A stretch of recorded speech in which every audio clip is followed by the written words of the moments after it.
14e sommet de la francophonie, pourquoi autant de controverses autour de l'organisation de ce sommet? Il y a ceux qui en veulent, il y a ceux qui n'en veulent pas, les uns et les autres donnent leurs raisons.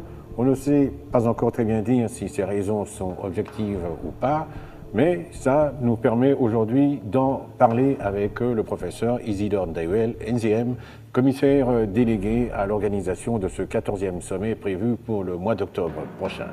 Professeur, je voudrais d'abord voir avec vous comment trouver la possibilité de bien parler, parce que je ne sais pas combien de casquettes vous-même vous vous donnez quand on dit Isidore Ndayouel, NZM. Il n'y a que 2 casquettes qui comptent. La première. La première, professeur à l'université de Kinshasa et historien. Et la deuxième, commissaire général pour le 14e sommet. Commissaire général, ça veut dire vous êtes plus technocrate que politique et plus technocrate que professeur, quoi? Non, ça veut dire que je m'occupe de toutes les questions techniques liées à l'organisation du 14e sommet. Et donc, le problème concret de l'organisation. Je dois d'ailleurs rappeler que notre comité national d'organisation est constitué de 3 structures. Il y a d'abord le comité de pilotage que préside le ministre ayant la francophonie dans ses attributions, donc le ministre Tshibanda, et le comité exécutif qui regroupe donc moi-même, mes 2 adjoints, mais également les 7 présidents des commissions. On pourra peut-être entrer dans les détails après en voyant les choses dans le concret, mais peut-être que on pourra vous remettre en mémoire ce qu'a été le dernier séjour à Kinshasa, en République démocratique du Congo, de la ministre déléguée à la francophonie, Madame Benguigui, avec laquelle vous avez également eu des séances de travail. C'était très important aussi d'écouter les voix de ce pays. J'ai pu le faire en toute indépendance. Le président Hollande n'a jamais pris la parole pour dire peut-être que je ne viendrai pas, peut-être que je vais voir. Il n'a jamais, encore une fois, c'est une rumeur. Nous sommes là dans un souci d'avancer ensemble. Je pense que la RCD et la RDC est en très bonne voie. C'est vrai qu'il y a des progrès à faire et partout, et les progrès sont toujours en devenir et nous les attendons et voilà, mais comme je viens de vous le dire, ce sommet, il a son importance, qui sera l'occasion vraiment d'exprimer le soutien à cette famille francophone. Nous ne pouvons plus nous exprimer de là-bas, mais c'est ensemble ici. Donc nous entendons aussi la diaspora en France, qui demande plus, elle, que ce sommet n'ait pas lieu. Mais ici, vraiment, la majorité de l'opposition ne m'a pas demandé ça. Qu'est-ce qui, d'après vous, professeur Ndayouel, devait rassurer? Est-ce que c'est les propos de Madame Benguigui ou bien c'est autre chose? Je pense que nous sommes un peuple qui a du mal à croire en lui-même. C'est dommage, mais il faut en faire le constat. Il est très intéressant que les propos de Madame confortent ce qui a toujours été dit. C'est-à-dire? Madame a dit ceci, que le sommet n'est pas une réunion bilatérale. Ce n'est pas une réunion entre la France et la RDC. Et le dire, c'est déjà confondre les choses. Il y a tellement de gens qui parlent avec prétention à la compétence sur des sujets où ils sont parfaitement ignorants. Oui, mais pourquoi autant de controverses autour de ce sommet? Je vais vous rappeler que les élections ont eu lieu au mois de novembre. De novembre au mois d'avril, il n'y a pas eu tous ces débats. Oui. Donc c'est brusquement maintenant, d'une certaine manière, on ne comprend même pas pourquoi. Vous ne comprenez pas, mais est-ce que ça peut être une sorte comme un prolongement, une prolongation du débat post-électoral? Non, je pense que, non, même pas, c'est un phénomène nouveau.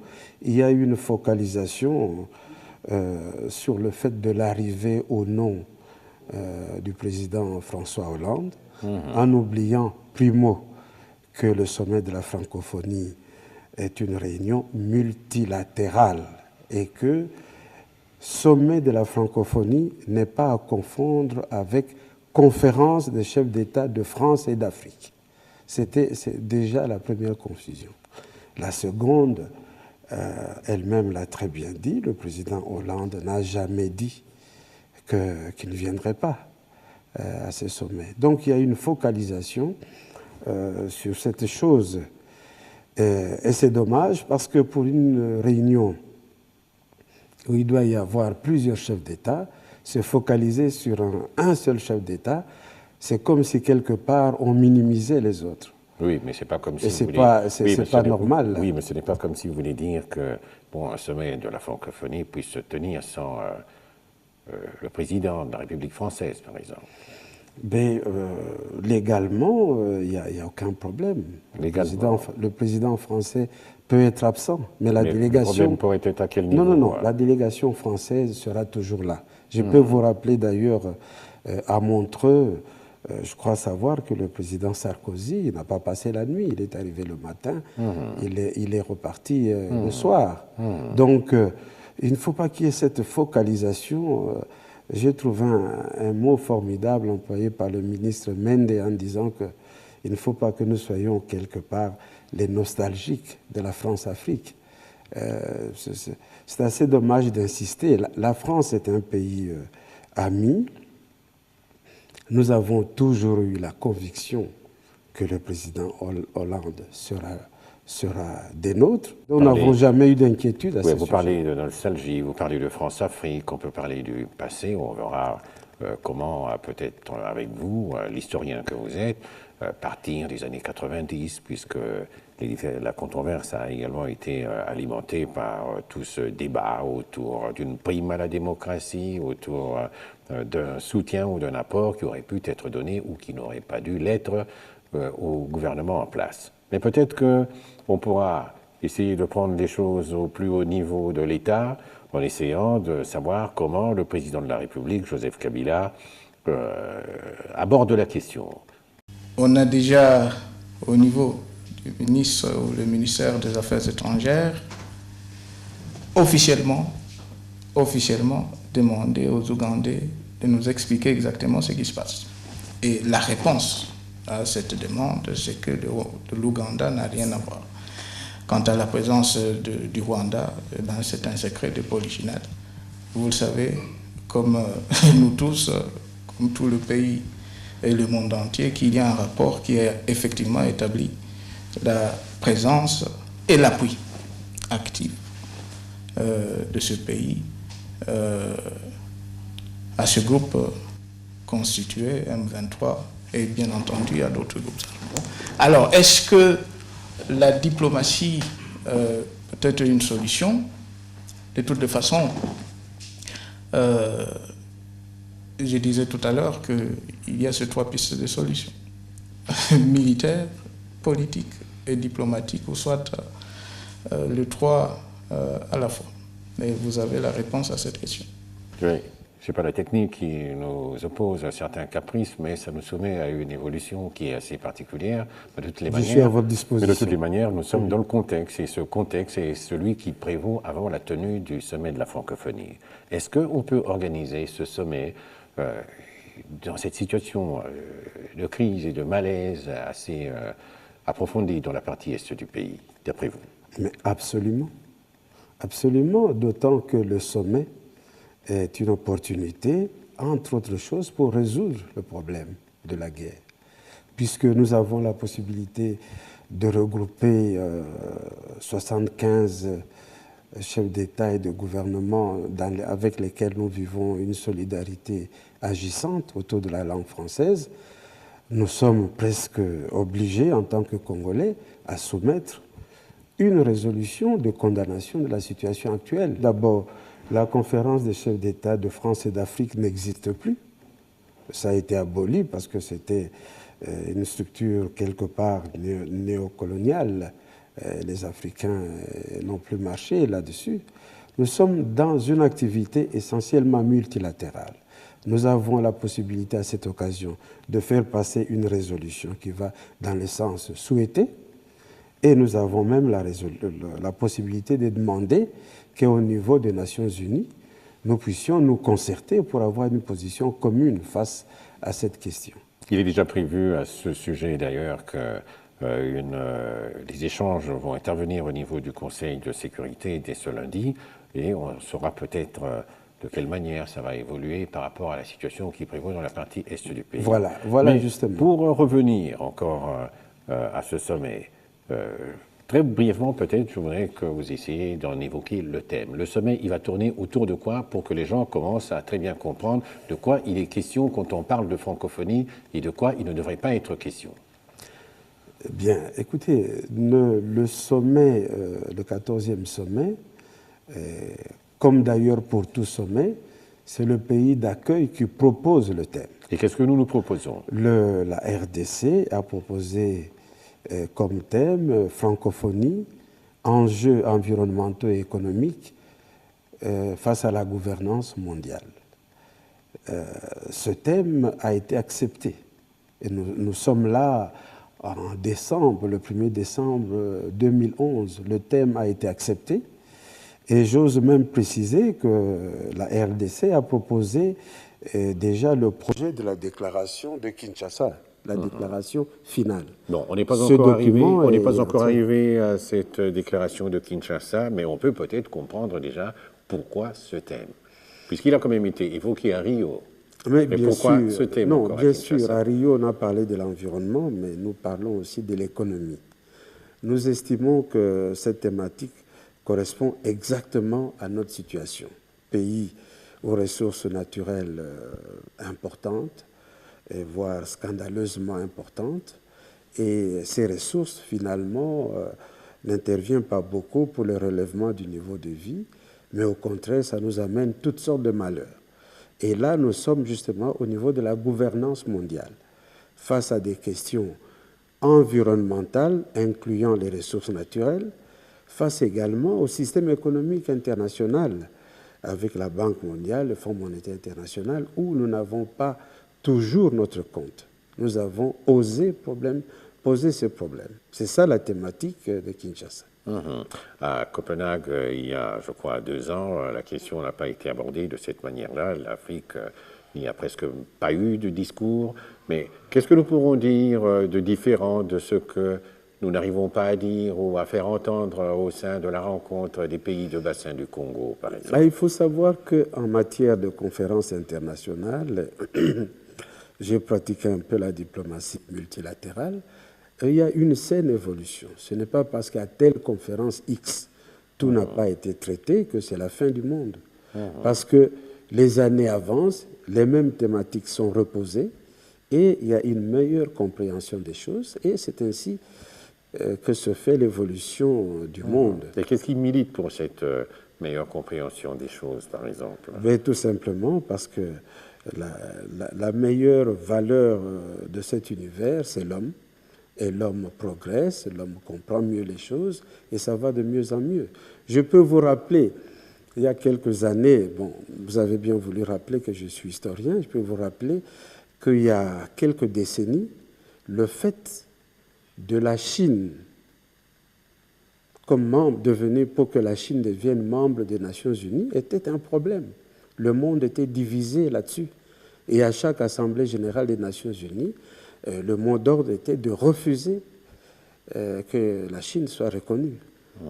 Donc voilà, depuis quelques années, cela va de soi. Et la Chine est maintenant membre, et même un des membres les plus importants. Oui, mais donc il y a une évolution dans les faits. Oui, parce que dans cette évolution, vous, professeur, vous pourrez aussi mettre sur la table, en termes de justification, le fait que la Chine n'est pas ce qu'elle était en 1949. C'est-à-dire que la Chine est aujourd'hui apporte quelque chose sur la balance économique du monde. Le problème, mais nous, est-ce qu'on n'est pas un peu à genoux par rapport à ça? Le problème de l'entrée de la Chine, en fait c'est une digression, digression c'est posé pendant les années 60. Il ne s'agit pas des années 49. C'est pendant les années 60.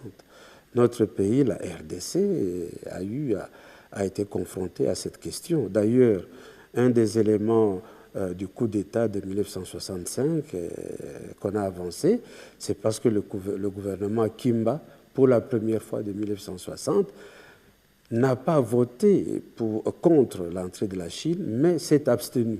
Cette abstention a été quelque chose de très grave. Nous nous sommes fait crosser par les États-Unis et par l'Europe, la communauté européenne, pour ce fait-là. Et donc, c'est entre autres une raison qui justifie le coup d'État. Mais en fait, ça, c'est une digression, comme on disait. Maintenant, François Hollande a voté pour Kinshasa. Pardon? Maintenant, François Hollande a voté pour Kinshasa. Bon, ben écoutez, François Hollande est plus que bienvenu à Kinshasa. Et donc... il est en continuité, d'après vous, avec le discours de la boule, ou bien il marche un peu dessus? Quand on prend, par exemple, l'International Crisis Group qui dit aller à Kinshasa, ça serait une prime au gouvernement qui n'aime pas la démocratie, qui ne respecte pas les droits de l'homme. Qu'est-ce que vous dites, vous? Je dis que nous sommes là dans le royaume des malentendus. Parfaitement des malentendus. Pourquoi vous dites ça? Je dis ça parce que la démocratie est un processus. Si on regarde les 10 dernières années, 2002-2012, nous avons avancé. On peut dire de 1960 à nos jours, nous avons avancé. Nous avons connu des évolutions positives. Parlons de la démocratie pour ne pas parler d'autres domaines. Certes, nous avons eu cette expérience de 2011 malheureuse, mais nous avançons et nous sommes prêts à nous améliorer. Donc, on ne peut pas dire, voilà, parce que vous avez fait ceci, ça a été mal fait. Alors, voilà, il faut considérer que c'est un fait statique.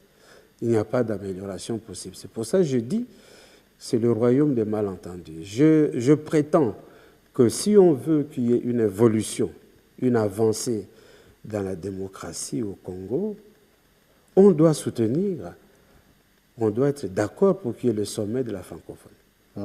C'est un élément qui donne justement une opportunité nouvelle pour qu'on aille plus loin. Comme si, si on est contre, ça veut dire alors qu'on souhaite la régression. L'évolution de l'histoire. Vous en parlez aussi des fois, l'histoire aussi évolue. Mais bien entendu. Par rapport à 90, il y a eu une évolution. On me dira également que c'était un malentendu. Le sommet devait se tenir à Kinshasa, il n'y a pas eu de sommet, et puis il y a eu le discours de la boule. On voulait qu'il y ait la démocratie, qu'il y ait un respect des droits de l'homme. Aujourd'hui, avec le recul, vous dites qu'il y avait aussi malentendu, qu'on n'avait pas bien compris les choses. Oui, je veux bien, mais ça me remet. Aujourd'hui, c'est quand même tout, à partir de tout ce qui a été fait hier. Ne confondons pas les événements. Si nous n'avons pas eu le sommet en 2011...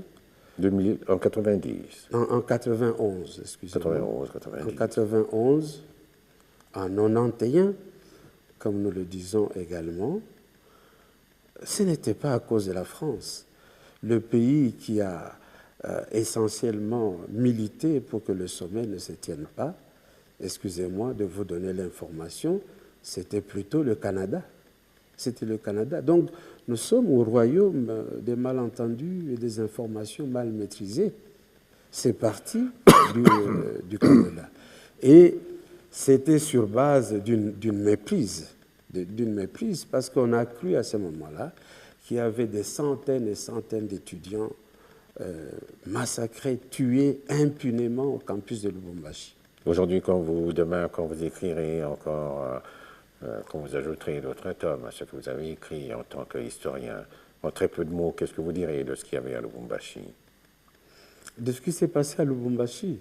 Bon, moi, je pense qu'il y a eu des violences, certes, condamnées et condamnables, hier, aujourd'hui comme demain. N'est-ce pas? Nous sommes pour le respect des droits de l'homme. En francophonie, c'était condamnable hier, aujourd'hui comme demain. Mais ce n'était pas au niveau du nombre de victimes aussi grave qu'on l'avait pensé à cette époque-là. Bon, au moins, c'est clair. Et c'est clair, ça c'est clair. Oui. Ce qui est aussi clair, c'est que mois d'octobre prochain, il y aura un sommet de la francophonie, le 14e, ici à Kinshasa. Et il conviendrait, je crois, à ce niveau, que nous ayons une certaine idée de ce que le président de la République en pensent, qui disent pourquoi il devait y avoir sommet ici, et qu'on comprenne un peu avec lui avant de voir comment continuer. Suivez la marche du monde. Prenez avec nous l'information. L'événement B1, entre guillemets, tous les dimanches à partir de 20h30. Si hier, la priorité des priorités pour nous était d'organiser le sommet, aujourd'hui, la priorité des priorités pour le gouvernement, pour l'État congolais, c'est la situation au Nord Kivu. Mais notre deuxième priorité demeure toujours l'organisation de ce sommet. Pourquoi organiser ce sommet? Parce que c'est un engagement de notre pays, de l'État congolais. Il faut organiser ce sommet, mais le Congo, c'est le plus grand pays francophone. L'Afrique centrale n'a jamais organisé ce sommet. 3, c'est sur le plan diplomatique. Ça sera l'occasion, le mois d'octobre, ici, 13-14 octobre, l'occasion pour la plupart de ces pays de s'exprimer, exprimer leur appui au peuple congolais face à la situation qui se passe au Nord Kivu. Quand le président de la République a parlé, vous y faites quoi? Vous y ajoutez un commentaire, vous le relisez ou bien vous le reprenez tout simplement? Le chef de l'État a dit deux choses extrêmement importantes. D'abord, nous organisons le sommet parce que nous y sommes engagés. C'est extrêmement important. On ne peut pas prétendre être le premier pays francophone et raser le mur lorsqu'il est question d'organiser un sommet. C'est même déjà scandaleux que nous n'organisions que le 14e, alors que nous aurions dû déjà être parmi ceux qui l'ont déjà organisé. C'est un élément important. Et puis l'autre élément, on s'est engagé. On devrait ajouter, nous l'avons réclamé. Nous avons réclamé depuis la fin des années 80. Depuis la fin des années 80. Et nous l'avons encore réclamé en 2008 au sommet de Québec. Et nous l'avons encore réclamé au sommet de Montreux. Nous ne pouvons pas dire 2 mois avant le sommet que non, écoutez, excusez-nous, nous n'en voulons plus. Ça n'aurait aucun sens. Il a parlé également du programme. Bon, effectivement, l'élément important dans un sommet, et je pense même dans la plupart des sommets, c'est le huis clos des chefs d'État. C'est le huis clos. Bien sûr, il y a le travail qui aura été fait par le Conseil permanent de la francophonie, par la conférence ministérielle de la francophonie, je parle de la déclaration de Kinshasa, qui leur sera soumise, et là c'est réglé rapidement, ils vont d'accord, peut-être échanger 2-3 choses, mais la chose la plus importante, c'est le huis clos des chefs d'État. C'est la partie essentielle. Oui. Qu'est-ce que se disent les chefs de l'État? Ça, nous ne le savons pas, nous ne le saurons jamais, mais c'est là où se règlent les problèmes. C'est là d'ailleurs la meilleure rentabilité des sommets. Les faits d'histoire, les faits de l'actualité présente, comme on dit, peuvent demeurer aussi comme des mystères de l'histoire. Non, moi je pense qu'il faut respecter le degré de responsabilité. La conférence des chefs d'État reste la conférence des chefs d'État. J'en profite d'ailleurs pour répondre à une demande que nous recevons fréquemment de notre public. Un tel écrit, voilà, je suis un tel et je voudrais faire mon exposé auprès des chefs d'État. Je suis un tel, je voudrais avoir l'occasion de leur montrer ceci et cela. Non. Le sommet des chefs d'État, c'est une réunion de chefs d'État. Même le ministre des Affaires étrangères et de la francophonie, encore moins le commissaire général, n'a pas accès à tout. Lorsqu'il y a huis clos, on n'y assiste pas. Très bien. Donc il faut le savoir. Le plus important pour nous, c'est notre sommet populaire. Et notre sommet populaire, nous disons que nous le vivons depuis le mois de mai. Depuis le mois de mars. De quelle manière, puisque... Eh bien, nous organisons nos activités d'accompagnement et d'environnement de sommet. Nous faisons le festival Toseka, nous faisons le colloque sur l'innovation, nous faisons la rencontre des journalistes, nous allons avoir le congrès des écrivains à Lubumbashi. Donc nous vivons pleinement l'année du sommet, nous allons avoir la semaine du cinéma francophone. Donc nous avons pas mal d'activités culturelles, mais aussi des activités économiques. Nous allons avoir le forum des entreprises. C'est ça pour nous le vécu du sommet, la participation du sommet. Là, Je dois dire qu'on va avoir aussi le village de la francophonie, où il va y avoir une kermesse, où nous allons exposer pas mal de choses. Les États membres vont également exposer ce qui existe dans leur pays. Donc c'est l'occasion pour nous de rencontrer du monde et pour le monde entier de découvrir notre pays et de découvrir la grande richesse du Congo, c'est-à-dire sa population. En termes, par exemple, de hiérarchisation, à quel niveau vous placez la tenue de ce sommet à Kinshasa par rapport à ce qu'il y a eu dans le passé? Je veux, par exemple, prendre le cas du combat à l'Iforeman ou l'un des derniers sommets de l'Organisation de l'Unité africaine à l'époque. Ici à Kinshasa, ce sommet, vous le mettez à quel niveau? C'est très simple. C'est la plus grande manifestation que nous n'avons jamais eue depuis 1960.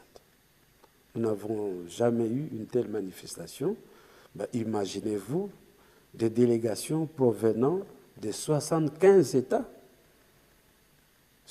provenant des 5 continents. Nous n'avons jamais eu ça, c'est la première fois. Et nous allons voir du monde ici. Oui, ça veut dire que quelque part, c'est tout un monde auquel il faudra vendre une certaine image de la République démocratique du Congo. Oui, je pense que nous n'avons pas tellement à dissimuler quoi que ce soit. Je crois que nous avons le droit d'être ce que nous sommes, avec nos faiblesses, mais également avec toutes nos richesses. En tant qu'organisateur, c'est-à-dire commissaire général chargé de l'organisation de ce sommet, vous en avez les moyens. Il n'y a pas de problème. Est-ce que c'est un tabou de dire que ce sommet coûte autant? Ce qu'a coûté ou ce que vont coûter les Jeux Olympiques. Absolument combien? Le sommet coûte combien? Mais écoutez, le ministre Tshibanda, ministre des Affaires étrangères, de la coopération et de la francophonie, a déclaré au Parlement et donc diffusé en direct qu'au niveau de notre budget, inscrit d'ailleurs sur le budget de la nation, le sommet va coûter dans les 22 millions de dollars. Le chiffre a été donné. Oui, oui. Donc, il n'y a pas de tabou. Donc, s'il y a des gens qui n'étaient pas informés, et ça a été dit officiellement. Oui, mais c'est aussi bien... Par une voix autorisée. Oui, mais c'est aussi bien que vous-même vous le disiez. Vous disiez également que depuis 1960, ça sera la plus grande manifestation du genre depuis 1960. Ça veut dire le cinquantenaire y est passé. Est-ce que maintenant, vous avez un peu plus de moyens que ce que vous avez eu pour organiser le cinquantenaire? Bon, laissez-moi vous rappeler que pour organiser le cinquantenaire, je n'étais pas commissaire général. J'étais chargé, coordonnateur du comité scientifique. Il faudrait poser la question au commissaire général. Mais pour ceci, je suis commissaire général, voilà, j'ai pris bonne note de l'information donnée par mon ministre de tutelle. Nous sommes en pleine action maintenant. Nous avons déjà terminé tout ce qui est conceptuel. Et tout à l'heure, vous ne vouliez pas que j'insiste sur le problème de la déclaration. Non, ce n'est pas qu'on ne puisse pas vouloir. Voilà. Ici, c'est guillemets, c'est vraiment la parole libre. Oui, tout à fait. C'est un espace de liberté de parole. Voilà. Nous avons terminé tout ce qui est conceptuel. La déclaration, le programme des activités d'accompagnement. D'ailleurs, nous sommes en train de les réaliser. Je ne sais pas si vous avez suivi, il y a quelques semaines, nous avons eu le forum sur l'innovation dans l'agriculture. Et comme je l'ai dit tout à l'heure, nous allons avoir au mois d'août le congrès des écrivains à Lubumbashi. Donc cet aspect est terminé. Nous en sommes maintenant, et vous l'avez remarqué, à l'aménagement des sites. Nous avons commencé la construction du village de la francophonie. Vous pouvez le voir si vous passez à côté du stade des Martyrs. Le palais du peuple, nous attendions que notre Assemblée nationale termine sa session, c'est fait. Nous avons visité avec Mme Benguigui, il y a déjà des gens qui y travaillent. On travaille sur la route de l'aéroport, tout le monde le sait, c'est en train d'être fait. Et nous avons reçu toutes les assurances que ça sera terminé avant le sommet. Donc voilà, nous en sommes maintenant à l'aménagement des sites. Et donc nous sommes en ligne droite. On a tout à fait ligne droite vers le sommet. Très bien. Vous-même, vous pensiez qu'il fallait très bien faire la part des choses entre les sommets des chefs d'État et la francophonie. Mais par rapport à ceux qui vont dans le genre de discours selon lequel c'est quand même une sorte de prolongement du colonialisme, ça rappelle aussi à certains gens une certaine France-Afrique. Non, ça ne peut pas être de mon avis. Je suis trop bien informé sur le dossier pour dire cela. Je sais trop bien que la francophonie est avant tout une création africaine. Ce sont des chefs d'État africains qui en ont pris l'initiative, en tête desquels il faut placer Léopold Sédar Senghor, Amani Diori du Niger et Bourguiba de Tunis, de la Tunisie. Donc je le sais trop bien. Je sais aussi beaucoup trop bien que la francophonie est un espace multilatéral. J'y ai travaillé. Nous étions des fonctionnaires provenant de tous les pays. Donc je le sais trop bien. Donc la France est un État membre extrêmement important, l'État membre qui abrite le siège. Mais il n'y a pas que la France qui compte. Comme directeur de la francophonie, j'ai eu à arbitrer plusieurs conflits entre pays du Nord. Entre pays du Nord. Donc c'est pour bien vous dire qu'il ne faut pas imaginer que lorsqu'on met les pays non africains ensemble, ils marchent nécessairement dans la même ligne et ils sont tous d'accord sur les mêmes choses. Je sais très bien aussi également qu'il y a la francophonie asiatique. Il y a le Vietnam, le Cambodge, le Laos qui constituent des membres qui vont venir à Kinshasa. Et nous allons découvrir pour la première fois ces francophones de l'Asie. Je sais aussi qu'il y a le Maghreb, mais il y a aussi le Machrek. Donc il y a aussi les Caraïbes, le Haïti. Donc je sais très bien qu'il y a des gens qui viennent de tous côtés. Je ne peux pas faire l'erreur d'imaginer que la francophonie, ça veut dire les Français ou ça veut dire le néocolonialisme. Moi, j'étais directeur, donc j'ai eu à donner des instructions à toutes sortes de personnes, y compris ceux que nous croyons être des colonialistes. C'est comme si vous disiez aussi quelque part que le cordon ombilical a été coupé avec les réseaux de la France-Afrique. Bien, on parle beaucoup, Congo, maintenant de France-Afrique. On doit rappeler que nous ne sommes pas tout à fait du précaré de la France. Nous ne sommes pas une ancienne colonie française. Et donc, la France-Afrique concerne surtout ce cadre. Prenons la situation des troupes françaises qui se trouvent dans les anciennes colonies, comme dans des pays comme le Sénégal, comme la Côte d'Ivoire, la République centrafricaine et tout ça, le Gabon, qui fait débat.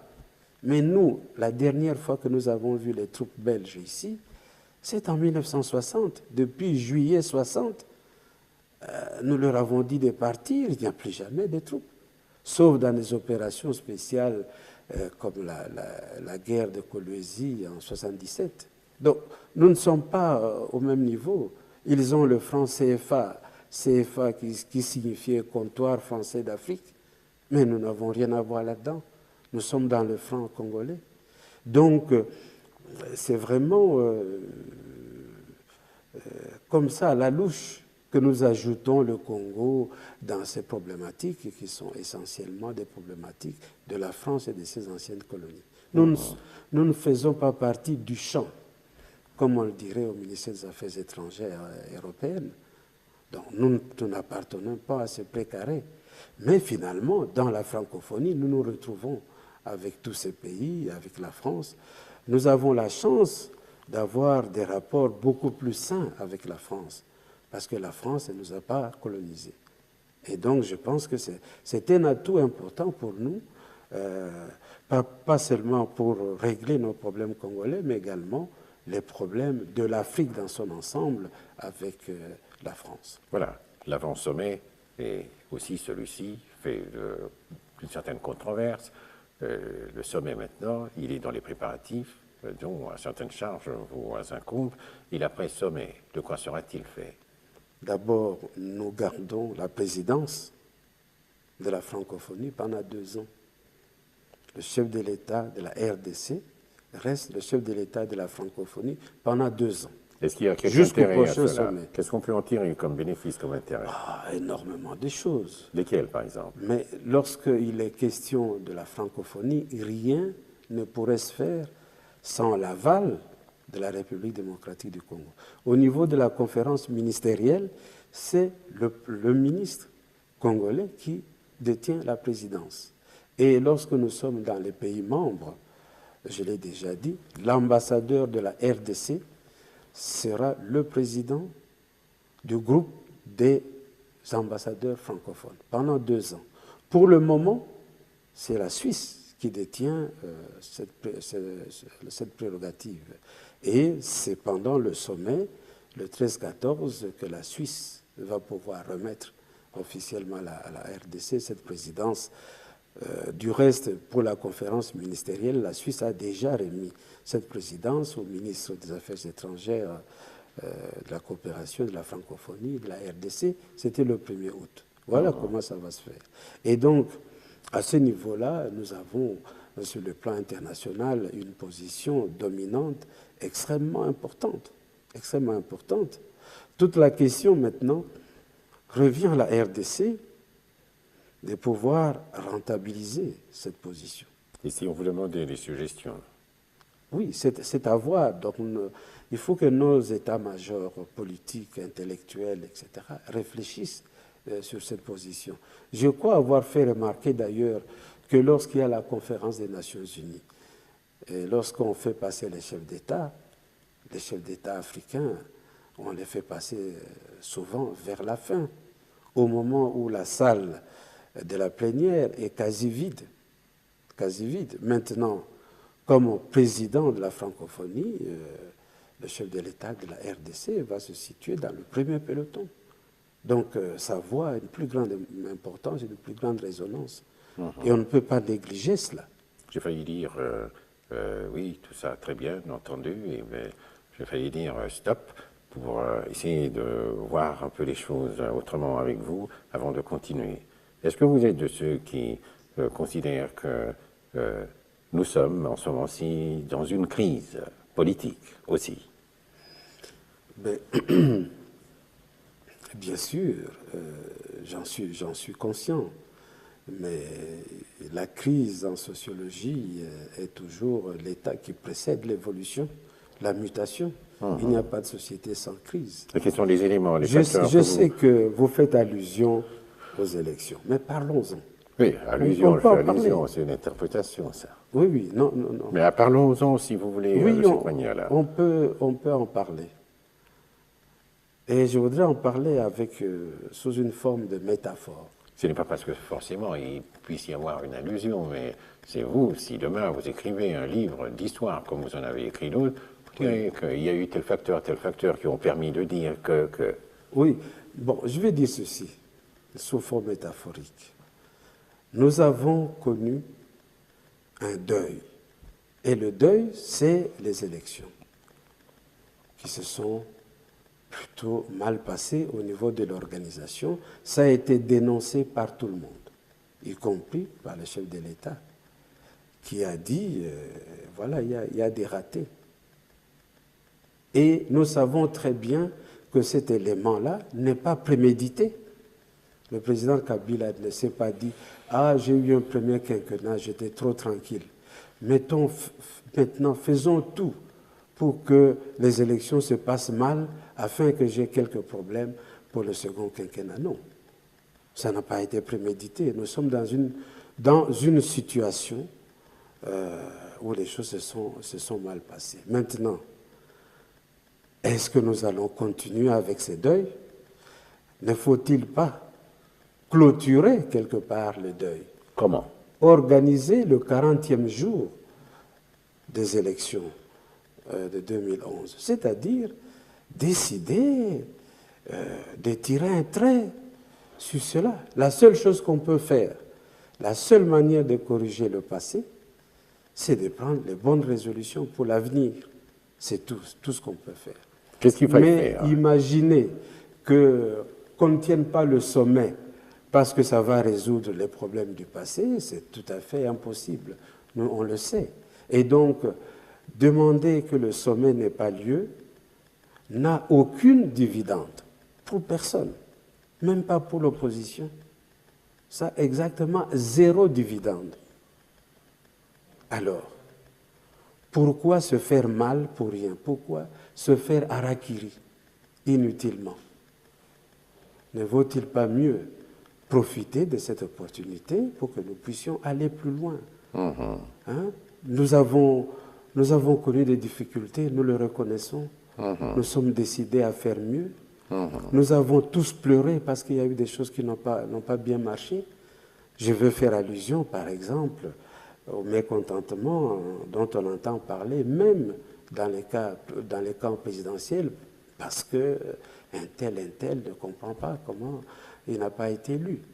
Donc, il faudra bien que nous puissions clôturer le deuil. Moi, je suis pour l'organisation virtuelle du 40e jour de la mort des élections.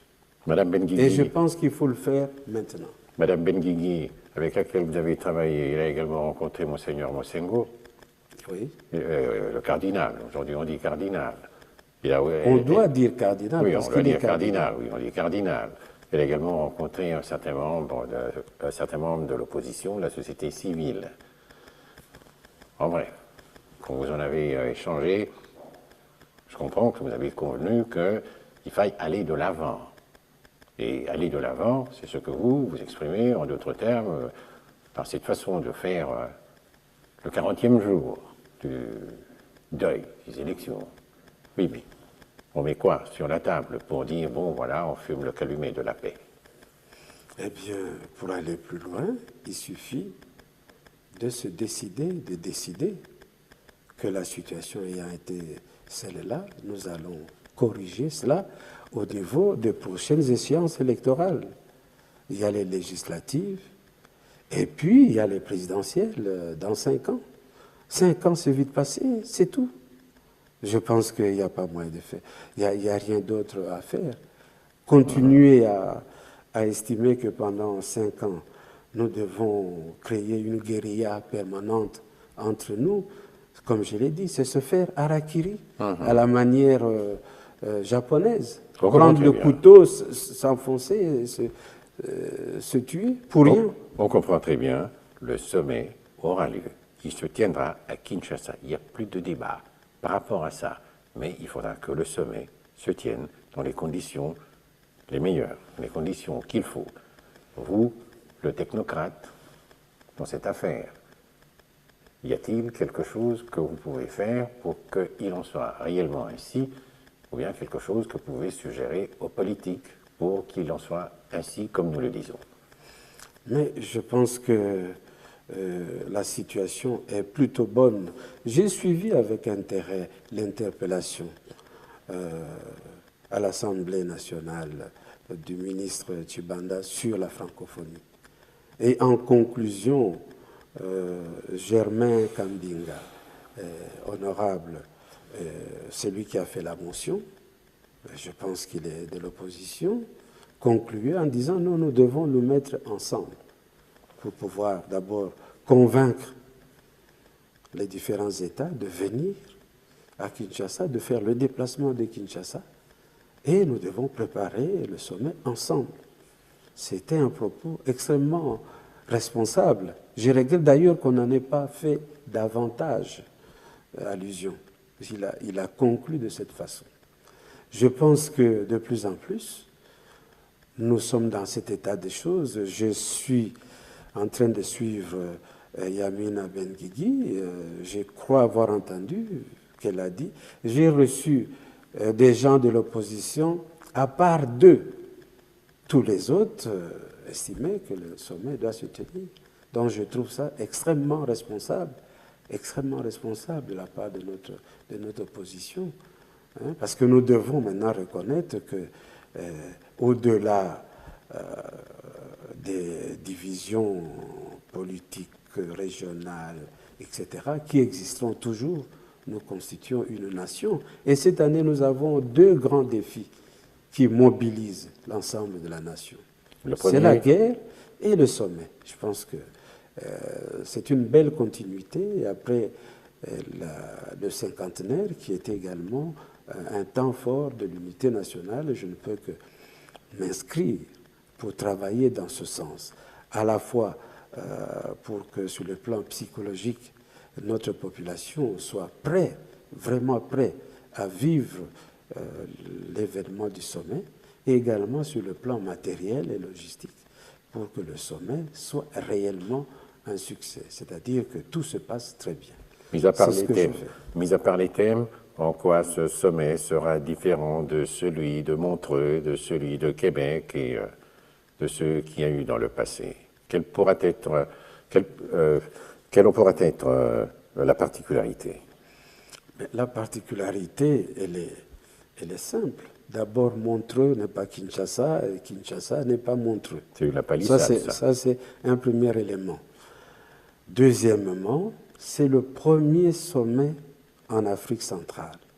Et vous savez, tous les pays d'Afrique centrale sont partie prenante là-dedans.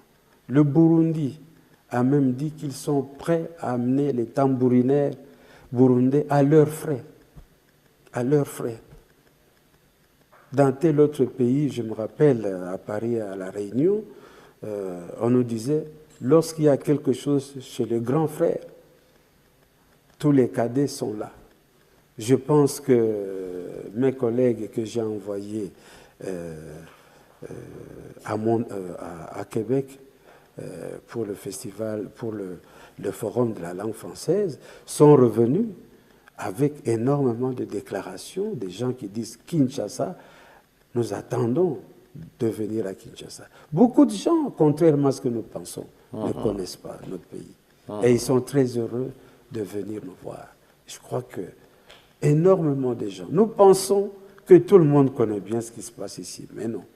La plupart des gens qui viennent ici nous disent au retour, mais nous sommes parfaitement étonnés, nous sommes arrivés craintifs, nous avions peur, mais nous sommes étonnés de rencontrer un peuple sympa, un peuple qui a un sens de convivialité très poussé, un peuple qui a un dynamisme incroyable, un sens de créativité incroyable. C'est pour ça que je me permettais de dire tout à l'heure, la plus grande richesse du Congo, c'est sa population. Et donc, donnons à voir ce que nous sommes. Accueillons les amis avec cet esprit. Demain, après le sommet, vous écrirez peut-être encore. Bon, je le souhaite oui. Pour vous. Et vous écrirez peut-être une autre histoire du sommet par rapport à l'avenir du Congo. Qu'est-ce que vous pourrez dire?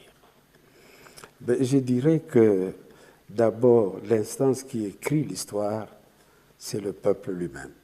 C'est le peuple qui écrit son histoire par les faits, les actes qu'il pose. Nous sommes là pour en rendre compte, pour restituer à ce peuple son expérience de son évolution. Et peut-être que quand le peuple lit cette histoire, il se redécouvre. Effectivement, j'ai bien l'intention de prolonger l'écriture de mon histoire parce que je me suis arrêté en 2006 et nous avons là d'autres événements qui se sont passés et ces événements d'ailleurs donnent une lumière nouvelle au passé et donc nous devons revisiter ce dossier historique, notamment par exemple la situation de l'Est demande qu'il y ait une disons, il faut revisiter complètement ce dossier. Voilà. De votre façon de voir les choses, Absolument. Ça vous éloigne, ça vous écarte très loin de ceux qui voient le Congo balkanisé si la situation continuait à l'est du pays? Oui, évidemment. Je suis heureux, je remercie d'ailleurs tout le combat mené par un certain nombre de journalistes sur le non à la balkanisation. J'ai été ému de voir les positions prises par la Synco, les évêques au sujet de l'Est. Mais finalement, tout cela me confirme dans l'intuition que j'ai toujours eue, c'est que si vous voulez avoir affaire aux Congolais, parlez de la division de leur pays. Ça, au moins, c'est un élément où ils n'accepteront jamais. Et nous devons considérer cet élément-là comme un atout important, pour ne pas rester au stade statique en disant c'est notre pays, il faut qu'il reste ce qu'il est. Non. Maintenant, nous devons aller hardiment vers le développement. D'où les efforts qui sont faits par le chef de l'État, par le gouvernement, Matata. Je crois que nous devons accompagner ce processus. Et je suis heureux également que les privés s'y mettent. Permettez-moi de faire allusion à votre chaîne, je découvre tout le matériel et tout ça. Voilà, il faut que les privés puissent accompagner ce processus de développement de notre pays, de modernisation de notre pays. C'est l'affaire de tout le monde. Et ce n'est pas un slogan. Quand on le dit, il ne faut pas le dire, ah, il le dit parce que, oui, il est proche du gouvernement ou du chef de l'État. Non, je le dis parce que je le crois et c'est profond. Et c'est tout à fait ma conviction. Nous devons faire taire un certain nombre d'éléments qui nous distraient pour aller réellement, fortement vers le développement de notre pays. Je suis persuadé d'ailleurs que nous sommes capables de prendre des raccourcis pour aller beaucoup plus vite que tout ce que disent les bien-pensants sur les années que nous devons mettre pour nous développer. Nous pouvons prendre des raccourcis et arriver plus tôt que prévu au niveau de notre modernisation et au niveau des échéances que nous nous sommes promises, puisqu'il est question de devenir un pays émergent. Conservons ce concept, nous pouvons y aller bien plus vite qu'on ne le pense. Ce que vous dites, et ce que vous direz peut-être encore demain pour le sommet de la francophonie, les privés, dans les médias comme celui-ci, comme B1, pourront le reprendre. Mais ça sera à vous de dire de quelle manière il faudra y aller pour arriver à ce 14e sommet avant que l'on mette un terme à ce programme. Professeur. Bien, moi je crois que j'ai dit l'essentiel à ce sujet. Je pense que nous devons tous nous y mettre pour préparer d'abord le 14e sommet. Je suis heureux de constater que déjà pas mal de Quinois s'y sont mis. J'admire l'effort qui est fait sur la propriété de la ville. J'admire les efforts de nombreux hôteliers, restaurateurs qui nous contactent en disant « Je suis en train de terminer la construction de mon hôtel, s'il vous plaît, mettez-moi sur la liste. Mon restaurant va être prêt dans quelque temps, il ne faut pas qu'on m'oublie. » Ce qui montre très bien que c'est une émulation. Et c'est sain. Des artistes qui disent « Oui, mais au village de la francophonie, il faut qu'il y ait une belle exposition. » Moi, j'ai des œuvres que je prépare dans ce contexte. Maître Liolo, par exemple. Et donc, nous sommes là véritablement dans une émulation. Et nous devons soutenir cette action. On vit des émulations. On passe d'une étape à une autre. Et c'est tout à fait normal.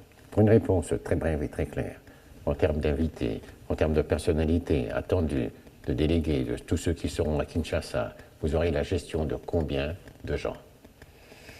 Eh bien, nous aurons probablement la gestion de 5000 personnes. Très bien. 5000 personnes. Très bien. Professeur Ndaiwel, je dois rappeler que vous êtes commissaire général pour l'organisation du 14e sommet de la francophonie. Votre voix, nous espérons qu'elle a porté et qu'elle portera encore davantage pour que tout ce qui se fait par rapport à la préparation de ce sommet soit très bien compris. À vous Une fois de plus, je dis merci d'avoir accepté d'être l'invité de B1 pour ce programme entre guillemets. Merci beaucoup.